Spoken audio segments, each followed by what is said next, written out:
Unemployment and poverty has forced many of our people into this life of crime. But as we pointed out a couple of weeks ago, the real criminal is in City Hall downtown. The real criminal is in the State House in Albany. The real criminal is in the White House in Washington, D.C. The real criminal is the white man who poses as a liberal, the political hypocrite. And it is these legal crooks posing as our friends, forcing us into a life of crime, and then using us to spread the white man's evils and vices among our own people. Our people are scientifically maneuvered by the white man into a life of poverty. You're not poor accidentally. He maneuvers you into poverty. You're not ignorant accidentally. He maneuvers you into ignorance. You're not a drug addict accidentally. Why, this white man maneuvers you into drug addiction. You're not a prostitute accidentally. You have been maneuvered into prostitution by the American white man. There is nothing about your and my condition here in America that is an accident. It is part of the scientific method used by the American white man to keep us here in bondage, in ignorance, in poverty, in slavery, 20th century slavery. Because we are forced to live in the poorest section of the city, we attend inferior schools. We have inferior teachers. We get an inferior education. The white power structure downtown makes certain that by the time you and I do graduate, we won't be equipped or qualified for anything but the dirtiest, heaviest, poorest paying jobs that no one else wants. They prepare us for this. We are trapped in a vicious cycle of death. Inferior jobs, inferior housing, inferior education, which again leads to inferior jobs.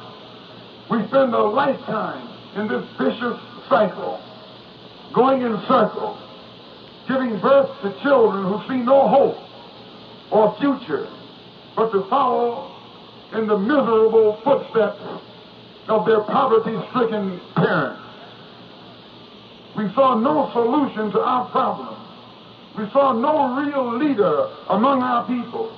But today the whole world is talking. They're talking about the divine solution that he has received from the God of our forefathers.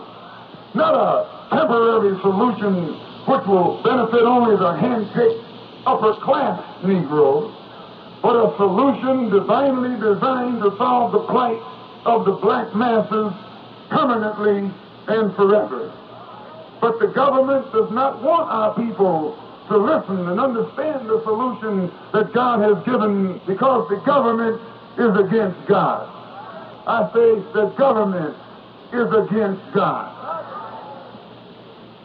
In order to trick our people away from God's true solution, the government is trying to deceive you with a false solution, a phony solution, a deceitful solution called token integration.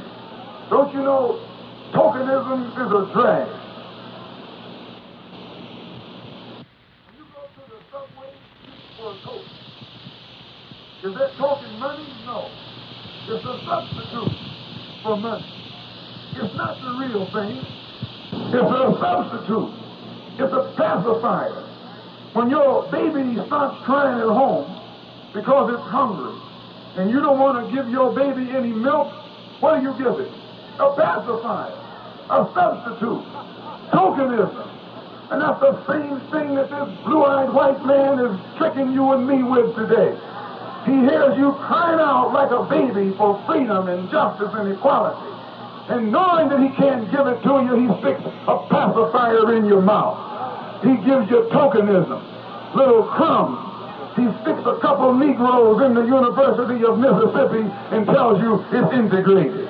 And a couple more in the University of Alabama and tells you it's integrated. And another one in the University of South Carolina and tells you that that's integrated. That's nothing but tokenism. It's nothing but deceit. It's nothing but false maneuvering. And God is going to bring chastisement upon the American white man for tricking the so-called Negroes here in this country. God is after him.